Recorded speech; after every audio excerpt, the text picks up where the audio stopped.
So we have Donald Trump, and he's going to be the next president of these great United States.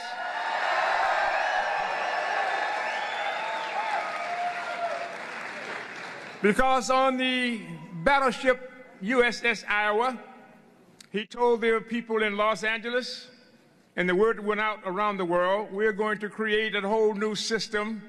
We're going to take this system apart.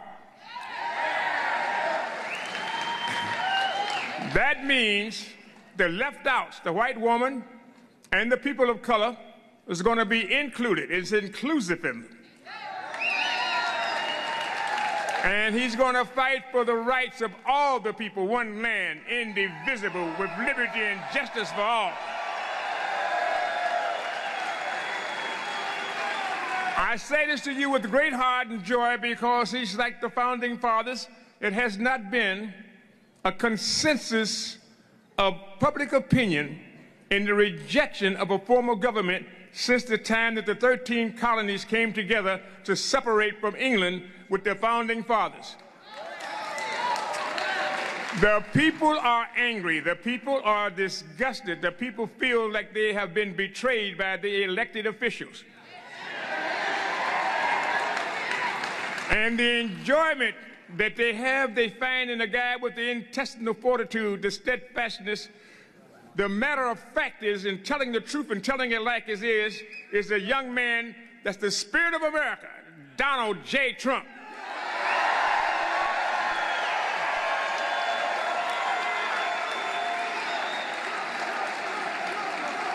There you go. You know, give it that call because he's going to put everything in anything in all of his efforts. And it's very difficult, you know, because we have been excluded. The white woman and the people of color have no rights. They play the game. The system is almighty. And naturally here with what did that lady called us, a super predator or something, but she said she was sorry. But what we do is we, you tell a lie, you make a promise, and then you apologize. You tell a lie, you make a promise, and then you apologize. You know what I mean? This has been going on for 400 years now, and we're going to try to bring back that change, to bring the government back into the hands of the people.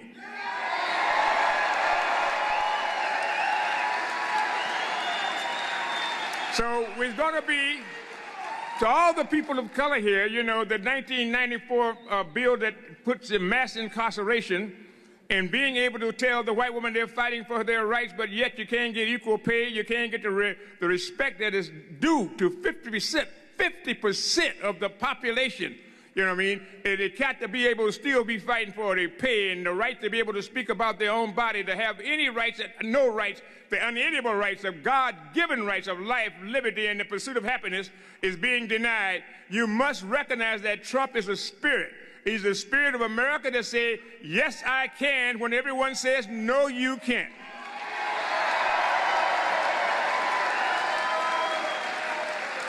So I am thrilled to be a part of the American history, to be here with you, the most gracious and hospitable audience that I've ever spoke before, and to see and to feel the cheers, the passion, the need for change that I can feel in your veins, in your body, in your voice, you know what I mean? And we come here not to tell you what to do, but to show you what we can do working together.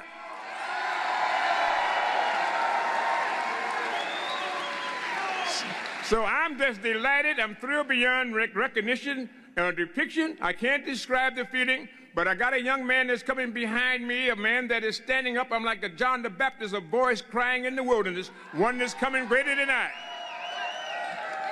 And so all of this audience, for those who have hope in the Lord, we will soar like eagles. We will run and not be weary. We will walk and not be faint.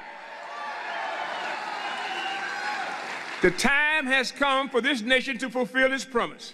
And Donald Trump is there to administer and lead that movement to make sure that it does fulfill its promise. A new nation conceived in liberty and dedicated to the proposition that all men and women are created equal.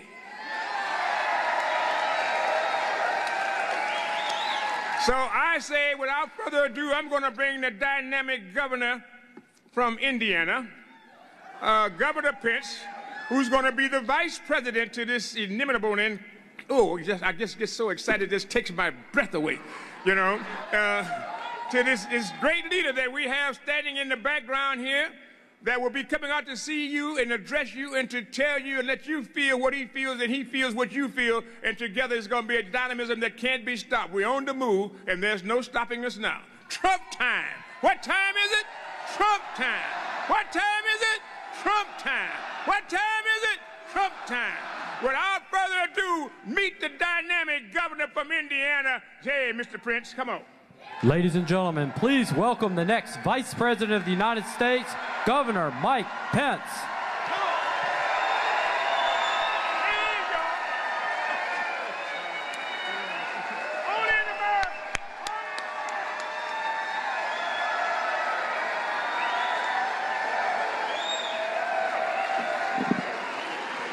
Thank you, Don. Hello, Ohio.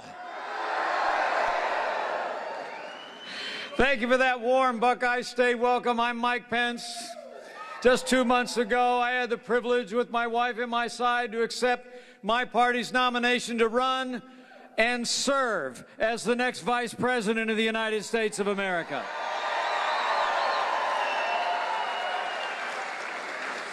And I got to tell you, I accepted that invitation in a heartbeat, because you have nominated a man for president who never quits.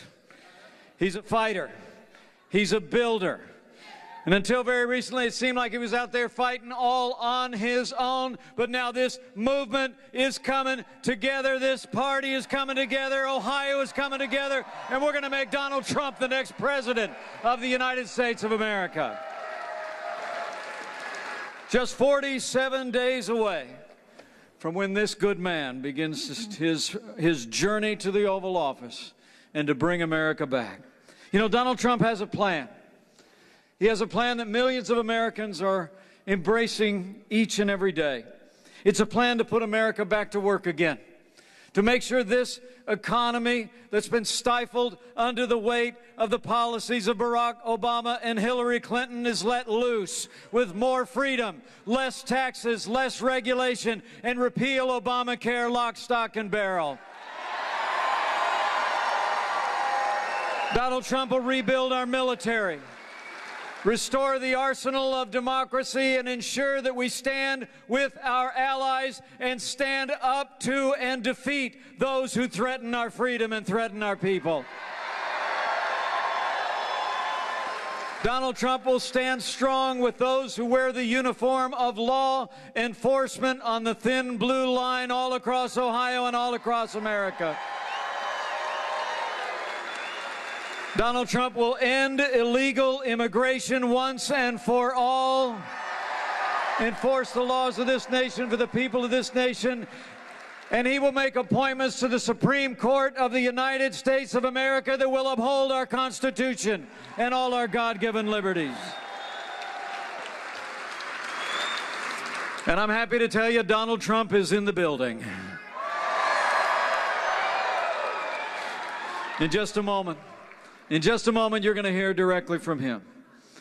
His vision that's literally mobilized tens of millions of Americans into a movement that will make America great again.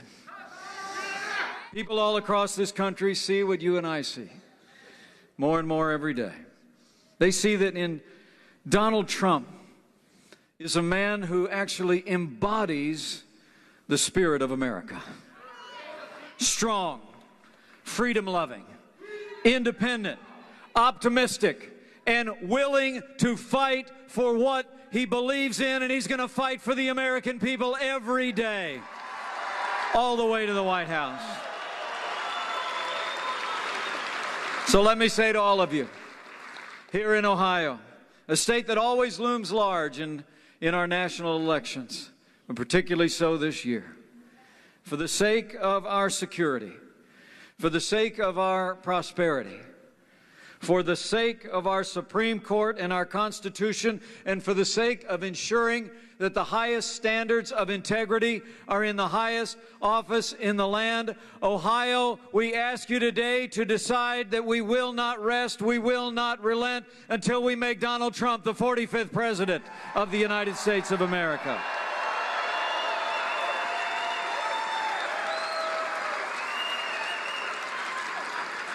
Now, it is my honor today to introduce to you someone who will introduce that man. But I'll tell you what, it's really cool for me. Because while this guy got his start in Ohio, played a little basketball for Ohio State, we brought him over to Indiana for a while. 11 Big Ten championships. One of the winningest coaches in the history of basketball, in the Basketball Hall of Fame, in the College Basketball Hall of Fame. You love him here in Ohio. We revere him in Indiana. He is an ardent supporter of our next president. Will you join me in welcoming the one and only Bobby Knight to this stage here in the Buckeye State?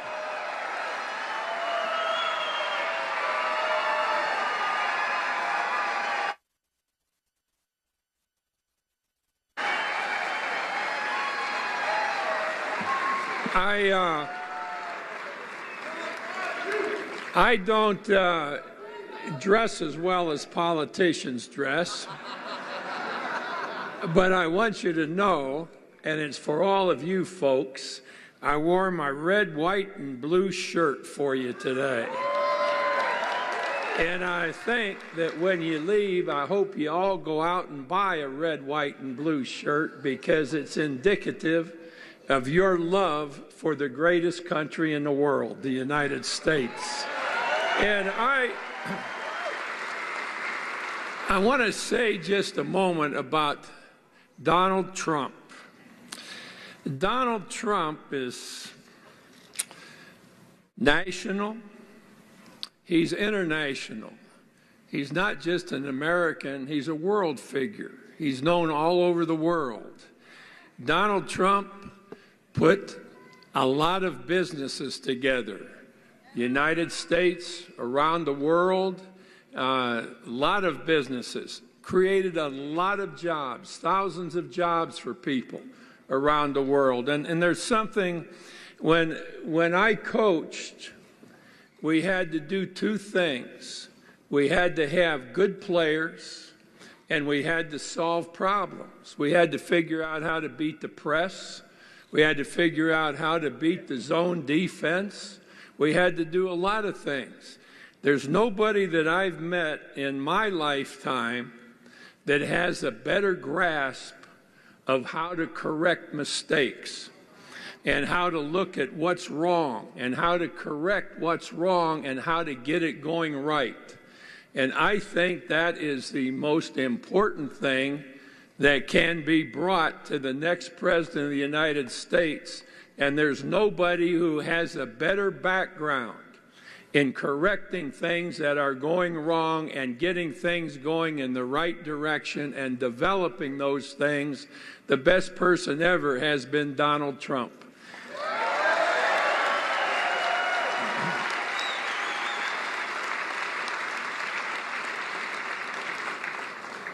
Believe me when I tell you, I think you're all going to agree on this. Our next president is going to inherit a hell of a lot of problems. And it's going to take a problem solver to get us back where we want to be and where we should be. And there is no one that even comes close to being smart, tough, and dedicated completely to the United States of America. Let's put Donald Trump in that position so he can get us back where we belong.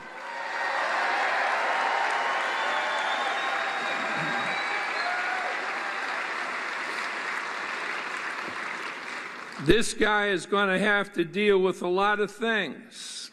He's going to have to deal and inherit a national debt larger than we've ever had.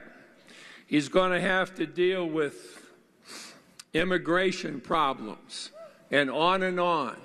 But again, I throw out to you, and I'm a history major. I've studied history, I think, as much as anybody has, and without any reservation, I've come to the conclusion in getting to know Mr. Trump that when I need somebody on my side to help us with problems, he's the first man I want to choose and the first man I want to see.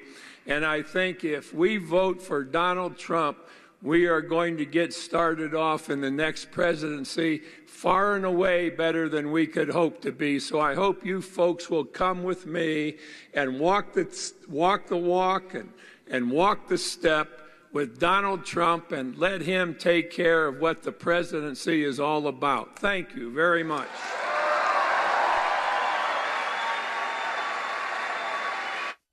Ladies and gentlemen, please welcome the next President of the United States, Mr. Donald J. Trump. Cue the music.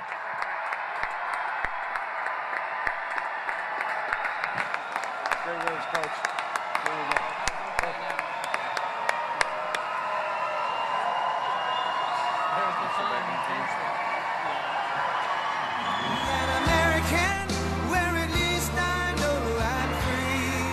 Thank you. What a group that is, Bobby Knight, and that's really great. Do we love Ohio? Do we love Ohio? But having Bobby Knight and having Don King and our vice president, he's going to be a great vice president too, I can tell you that. Bobby was here and they were all converged. At one time I said, let's all do it. Let's give him a real treat. That's a treat, having that group. So I just want to thank everybody. We're doing really great in the polls. You know that. The Bloomberg poll, we're up 5 in Ohio. In CNN, we're up 3 in Florida. We now lead Nevada, Iowa. We lead in North Carolina. The LA Times has us 4 or 5 points up. So it's really been amazing. On November 8th, we're going to win this state. We're going to win the White House. We're going to win it back. We're going to win it back.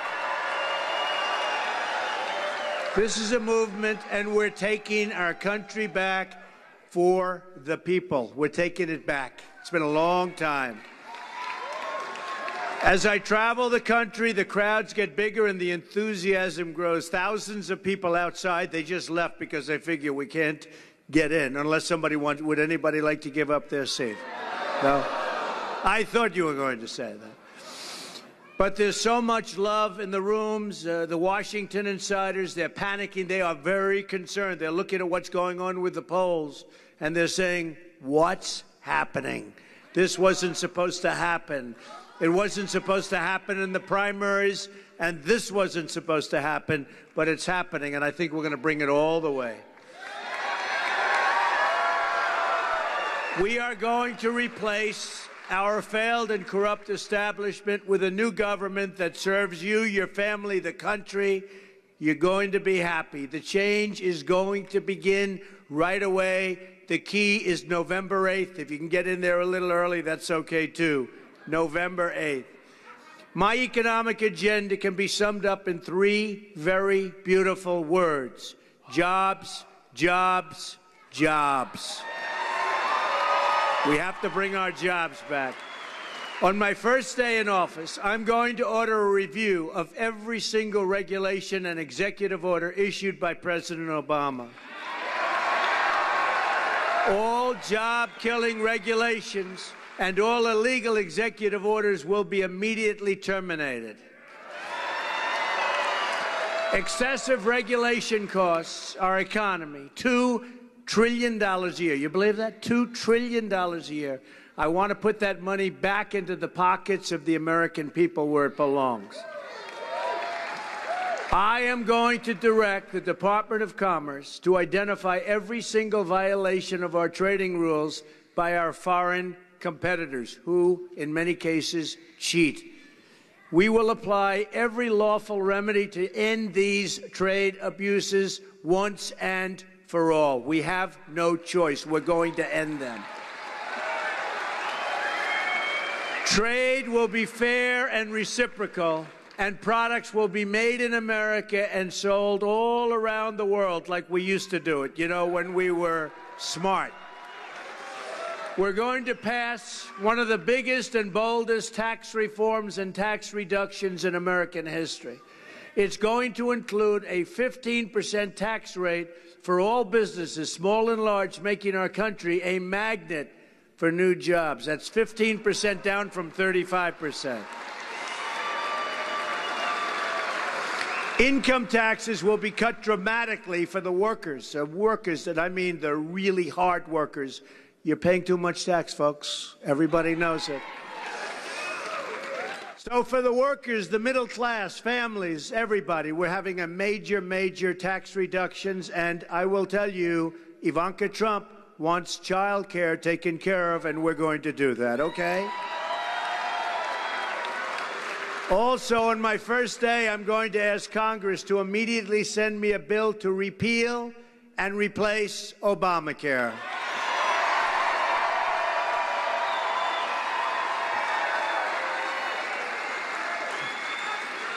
Premiums in Ohio have increased more than 80% since Obamacare was passed. 80%. Have you noticed? It's not a pretty picture, right? 80%. Premiums have gone up almost $5,000 nationwide since 2009. More than two-thirds of our nation's counties, and think of this, have lost insurers. Every day I'm reading another one left. All the big ones, they're all leaving. It's falling anyway. We're going to replace it and terminate it. But even if we didn't, it's not making it, just so you understand. We're going to replace government-run Obamacare with reforms that put patients first. These reforms include expanding access to popular health care savings accounts, empowering Americans to shop for their insurance so that they can really have great choice right across state lines, and to block granting, and really important, Medicaid to the states so they can design innovative solutions to the best, and it's going to be solutions, folks, that best serve you, your families, your children, the whole thing, best serve you. In addition to prosperity, we will also provide safety. We are going to take a swift, strong action to protect the American people from radical Islamic terrorism.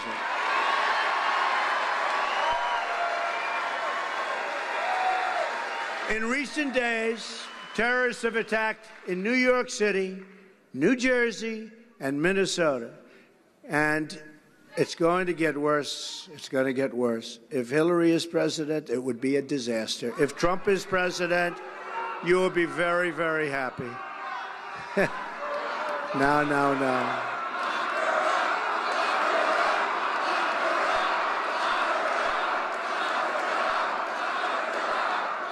Not a pretty picture. But if Trump is president, you watch how good it will be. It will be a whole different story. These attacks, like so many others, were made possible because of our extremely open immigration system. It's time to put firm immigration controls in place. Extreme vetting, right? Extreme vetting. To quote the Bipartisan Commission, 9/11, it is perhaps obvious to state that terrorists cannot plan and carry out attacks in the United States if they are unable to enter our country. How about that? That is why on my first day in office, I will immediately suspend the admission of Syrian refugees. President Obama wants to bring in another 110,000 refugees next year. Hillary Clinton wants a 550% increase over Obama's numbers of Syrian refugees, and we know nothing about the people. Altogether, the Hillary Clinton plan would bring in 620,000 refugees in her first term. Her plan would cost $400 billion in terms of lifetime welfare and entitlement costs. Think of that. Not only the danger of it all, this isn't only a matter of terrorism, but also a matter of quality of life. We want to make sure that we're only admitting those into our country who support our values and love, and I mean love, our people. Pew polling shows that in many of our countries,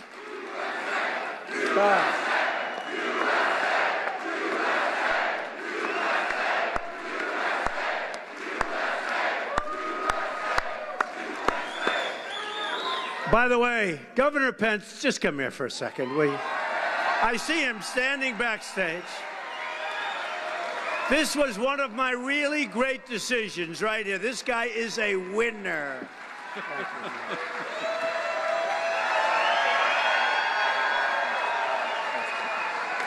Great guy and a great family.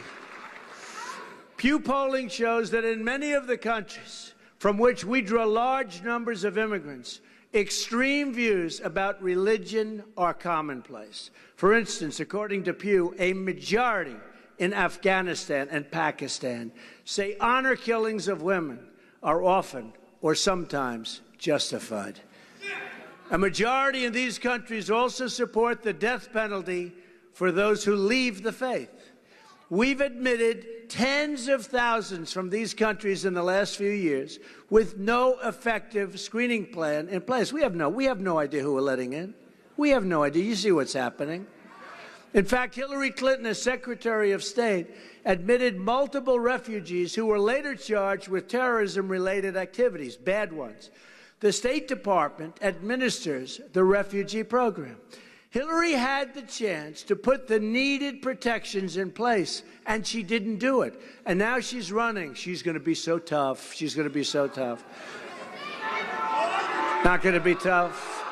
Not going to be tough. Hillary Clinton won't even say the words radical Islamic terrorism. She won't say the words. Hillary Clinton, she talks tough about my supporters. That's what she does. But she doesn't want to talk about Islamic terrorists. She calls the patriotic Americans who support our campaign, many of them cops and soldiers, deplorable and irredeemable. She won't use the same words to describe Islamic extremists who believe in the oppression of women, gays, and people of different faiths. But our people, you, I guess me, probably me more than anybody, according to her. But our people, she has no problem with. Hillary Clinton thinks hardworking, patriotic Americans like you are the problem. She doesn't get it, and she doesn't understand how democracy works, believe me. Public servants are just that. They're there to serve you. But the only people Clinton has ever served are the special interests and her donors. And I don't know if you saw her campaign, 50-1 in advertising, 50-1, and I think we're actually winning. I actually think we're winning. 50-1. Our campaign is about breaking up the special interest monopoly in Washington, D.C. We're trying to disrupt, thank you. We're trying to disrupt the collusion between the wealthy donors, the large corporations, and the media executives.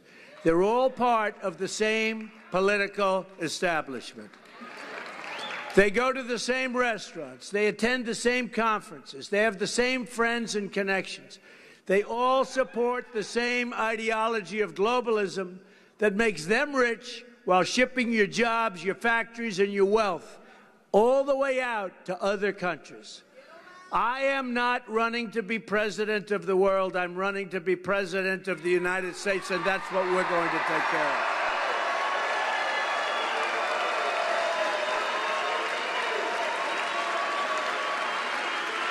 of. We're going to take care of our country.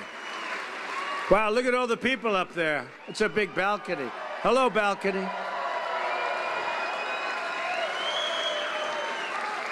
I am for America but specifically, I am for America first. It's going to be America first. Hasn't happened in a long time.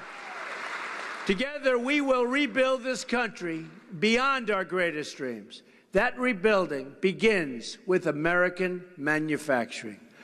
Ohio has lost 1/3 of its manufacturing jobs since the Bill Clinton signed NAFTA disaster, which Hillary supported totally. We're going to renegotiate NAFTA to get a fair deal for our workers, and it will be a fair deal. And if it's not, we'll terminate and we'll start all over again, because NAFTA is a one-way road out of our country for our jobs and our money. NAFTA's devastated manufacturing right here in Ohio and in Michigan and Pennsylvania and all over New England and in the state of North Carolina, where I just left. Right now, if Ford builds a car in Ohio and exports it to Mexico, Mexico slaps us with a huge value-added tax or a backdoor tariff. But if Ford moves its factories to Mexico and then exports a car back to America, Ford and Mexico works this, but Mexico, through the back, will give Ford a hefty VAT tax rebate and backdoor export subsidy. It makes it impossible for our country to compete. I don't know how many people just understood what I said. Does anybody understand, right? Because it makes it impossible. They made a mistake when they negotiated this deal. We have different tax systems. And Mexico is, I mean, they got to be laughing. This has gone on for years. It makes it impossible for our country to compete. That's why, how often do you see the factories going the other way? They don't go the other way. They go, it's a one-way road out. Not anymore, folks, believe me. It's crazy. It's crazy. You look at that VAT tax, it's crazy. They get it both ways. In other words, they get it both ways. And then we're afraid to tax the product coming in, okay? And if we tax the product coming in, guess what? They wouldn't move. They wouldn't be leaving. Because now, Ford has just announced it's moving all of its small car production, all of it, to Mexico, where they're building among the biggest and most sophisticated plants anywhere in the world. Not us. Ohio has also lost more than 221,000 jobs since China joined the World Trade Organization, another deal pushed by Bill Clinton and supported by his wife, Hillary. On November 8th, we can finally close the history book on her legacy of failure and turn the page to a bright and shining future. It will be a new dawn for the American worker. Starting in 2017, jobs are going to start leaving other countries and coming back to us. Believe me. Believe me. That includes Apple products. We are going to have an immigration system that makes sense, one based on merit, skill, and promoting the economic interests of American workers. Our tax code, which now wastes billions and billions of dollars a year just in compliance, will become simple, streamlined, and efficient and go way, way down. We're taking those taxes way down. Way down. Your taxes are going way down. And Hillary Clinton, I don't know if you know this because they don't talk about it, Hillary Clinton is asking for a major tax increase. Remember that. Major. Government will start working again, fixing things. We're going to have this economy work again for you. Just look at my projects in New York, where I turned rundown spaces into new centers of business, and we have hit such success, taken buildings that were failures and made them successful, made them incredible. Buildings, jobs, so many things, even an ice skating rink that took 8 years, the city couldn't build it. I did it in 3 months. Okay, you know about it. Where others only saw problems, I saw potential. We turned empty lots and empty buildings and empty homes into living memories for thousands of workers and their families, hired thousands and thousands of people, and they've done a great job for me, I can tell you that. That's what I want to do for our country.